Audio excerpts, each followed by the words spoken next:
Look at this yellow and white Ford pickup that we are doing an extensive amount of work on, and then you can see that by the fact that there's no rear wheels or rear springs. We're replacing the springs in the back, cleaning up and servicing the rear axle.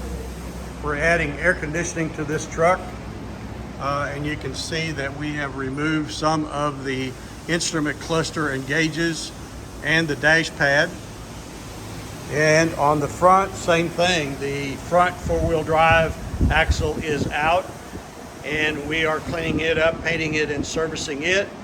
And yesterday our painter came in and we cleaned up the motor.